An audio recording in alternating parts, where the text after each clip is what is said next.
Hello, sister friends. We are back with our third installment of Tada Farms blog by Maddie and Janelle, and all things positive and joyous. I'll think of a title soon. Please do. You know what? Write down below. What would be a good title for this series as I bring to you the blogs that Janelle and Maddie are sharing about Tada Farms? Y'all are going to come up with something way better than I would if I tried. So write down below, because this is pretty lame here at the beginning. These intros, horrible. The opposite of what marketing says you should do at the beginning of a video. Okay, let's get going. March's blog. It was posted on March 3rd, 2025, of course. It is titled Tada Farms More Than Just Flowers, and it is written by Maddie Brush again. Maddie did such an amazing job. She had such a great way with words in the first blog that I'm very excited about this one. I did glance over it. I just can't remember if it was as eloquent as the first one. First one, she did a very nice job of she was a wordsmith, if you will. She's not her father. Maddie writes, I grew up spending most of my summers and my weekends on a family generational cattle ranch. That land, its rhythms, its seasons, is woven into who I am. It shaped me, grounded me, and gave me parts of my childhood that I still look back on with deep gratitude. My brothers and I spent countless hours there, working, playing, and soaking in the stillness that only country life can offer. Okay, I have comments already. I'm going to hold them. There's a picture that I will share of a cow in the background on this farm and two people just sitting, looking up like they're just enjoying the land. People in their family somehow, I do not even recognize them as Brown family members, but they could be. And they could be much younger, and that could be why I'm not recognizing them. Or they could be other cousins or something. I don't know. Very serene and beautiful picture, though. Let's go on. There are aspects of that ranch we all still romanticize. Cool Wyoming summer mornings where the air was crisp and the whole world smelled like sagebrush and possibility. The scent of cows in the corrals before a cattle drive, dust kicking up in the early light. Water hitting the irrigation ditches in the crop fields, the sound of signaling life and growth. My grandma in the kitchen, cooking full-size breakfasts, lunches, and dinners, always homemade, always enough to feed an army. Late nights with cousins and family friends, running through the fields, playing with the animals, and talking about everything and nothing. Our imaginations ran wild. Country fireworks shows where the sky felt endless.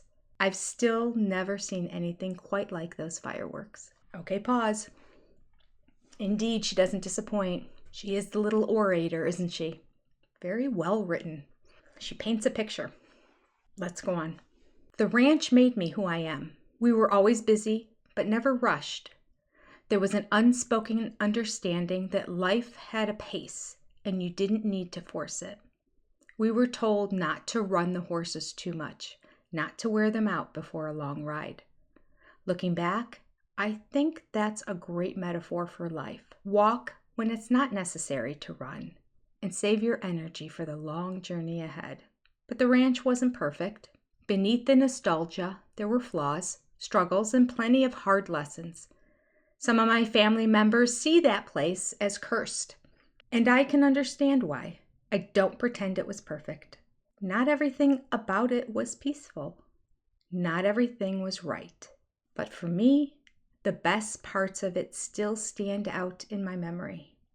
The stillness, the simplicity, the connection to land, animals, and a way of life that moved in step with nature instead of fighting against it.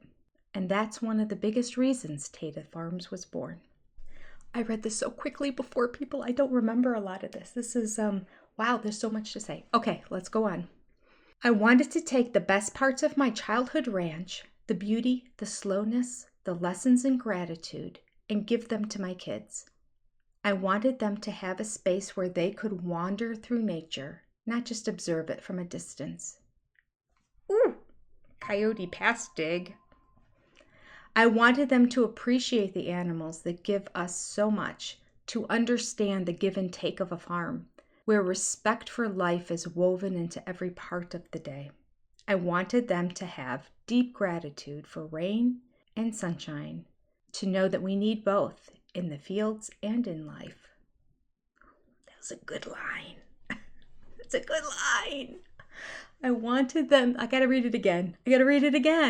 I wanted them to have a deep gratitude for rain and sunshine, to know that we need both in the fields and in life. We need the ups and downs, people, right? If we didn't have the downs in life, we wouldn't have the ups. Life would just be this. Because we go through the pits and the valleys. We have the peaks and the joys and the great parts, and we appreciate it so much more because of where we were before. This is so well written. Oh, I did not know. I knew Maddie was really smart. I knew that she was, but this is good. She is gifted in language. All right, let's go on. Most of all, I wanted them to grow up away from hustle culture, to know what it's like to slow down, to eat homemade food, to work with their hands, to understand that life isn't meant to be rushed through, but fully lived. I have a lot of hopes for Tada Farms. I dream of building a successful flower farm, a place where beauty and hard work come together in something tangible. That part is for everyone, for healing, for connection, for embracing the slow.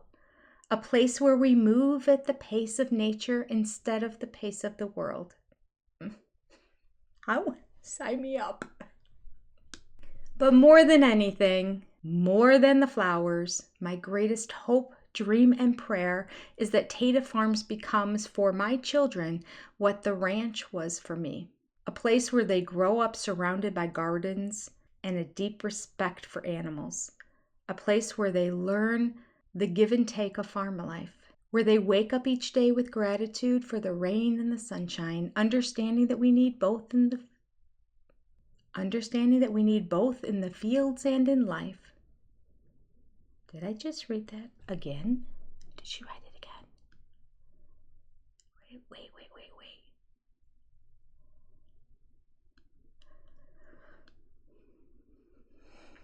Okay. I don't think she realized she wrote the same thing twice. It's fine. I mean, it was so good. I read it twice already. Okay. Maybe she was trying to reiterate. All right, we'll move on. A place of wonder, of learning, of freedom. A place where they can run, breathe, and just be. A place that will live in them long after they've grown. That's nice, because that's what the farm is to her, or the ranch. That's what the ranch is to her, a place that still lives in her. Because the best parts of the ranch I grew up on weren't just about the land. They were about the life that happened there. And that's exactly what I want to give them. That is nice. That's all she wrote. There's some pictures that I will share. One of her all muddy. They went mudding. His mother was a mudder. His father was a mudder. That's a Seinfeld reference about horse racing. Anyway. His mother was a mudder. His father was a mudder. His mother was a mudder. Clearly, I can tell the one boy is Hunter, and the other boy is Logan. And then there's Logan a little bit older on a horse. And then we see Gabe on top of a roof of something, it looks like. And then there's a picture of just a whole bunch of people. I'm guessing Garrison's probably in that photo. All right. Thoughts? Well, one, beautifully written. Okay. Also, it is true that two people can experience the same thing but walk away with different experiences. Because I know that the cousin Benjamin does not have anything positive to say about the ranch, but clearly Maddie does. And it doesn't look like Maddie spent her time in the kitchen. It looks like Maddie spent her time with the boys doing the boy things. Maybe she was handled with kid gloves a little bit more because she's a girl. That's possible. It's possible. Maybe Cody's kids were treated nicer, but I felt like Cody was the son of Wynn that was the least liked. I don't know the dynamic of it. I don't follow Cousin Ben and his channel, but I do know that he does not have anything positive to say about Grandpa Wynn or any of his growing up experience on that ranch. I also know that our brains sometimes choose to remember certain things. Sometimes depending on our personalities, like you could be a half glass full, half glass empty type of person. We remember sometimes just the good parts of something because we want to, because some of those good parts were really good, and the negative stuff and the bad parts about it, we just kind of put aside. And we have a nostalgia for certain experiences or time periods or even people in our lives. Whereas there are other personalities out there, and I know some of them, who will choose to remember all the negative things that happened. We know some Brown family members like this, who can reflect on a situation and pull out everything negative about it and remember how horrible it was and how they were a victim in that situation and it was rotten, it was terrible, and they cannot remember the good and the joy and the positiveness that happened during that period of time, or the good and positive parts of certain people. They can only remember the negative parts of those people, and they cannot find anything positive out of those certain people. Boy, I'm thinking of a couple examples as I talk about this in the family. There are people who can find nothing positive about Mary whatsoever, i.e., a bunch of Christine Brown's children. Christine herself really doesn't either, but she's way more diplomatic about it. There are some people who can't remember anything positive about certain experiences. Or it changes. Cody Brown will say how absolutely miserable Las Vegas was, how he couldn't wait to get out of there. It was miserable. He didn't want to go there to begin with. He couldn't wait to get out of it. He doesn't like the weather. He doesn't like the people. He doesn't like the oppression. He likes nothing about it. It was just the place they picked because they had to rush out and get out really quick. And then 10 years later, he says that was the best time of his life in Vegas. And then we have Robin Brown, who's consistent, and every experience in her past is miserable. And she was just a victim, and it was horrible. Nobody was good to her. Nobody was kind to her. She suffered through it. Like, Negative. okay, I'm getting off on a tangent here. I'm just saying the experience of the ranch for Maddie predominantly was a positive one. So we can't take it away from her. That's how she saw it. That's how she experienced it. I'm glad. And she acknowledged that wasn't how everyone else perceived it too. Maybe even some of her brothers didn't like. I don't know. They always wanted to go back. Even though I thought Cody was the black sheep of the family and the least liked by Wynn, maybe I'm wrong on that. Or maybe he was, but the grandchildren, which doesn't make sense, but the grandchildren were beloved of Cody's, whereas another brother's kids were not. I don't know. We're getting off track here. The experience for Maddie was so positive, she wants to replicate it for her children. That's how good it was. The nostalgia was so strong. Her prayers, her children have that same experience. That's powerful. The words here are so good. But for me, the best parts of it still stand out in my memory. The stillness, the simplicity, the connection to land, animals, and the way of life that moved in step with nature instead of fighting against it. Good stuff. Impressive. All right.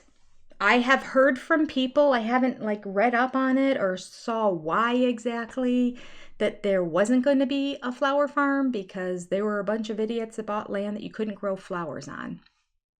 I don't know.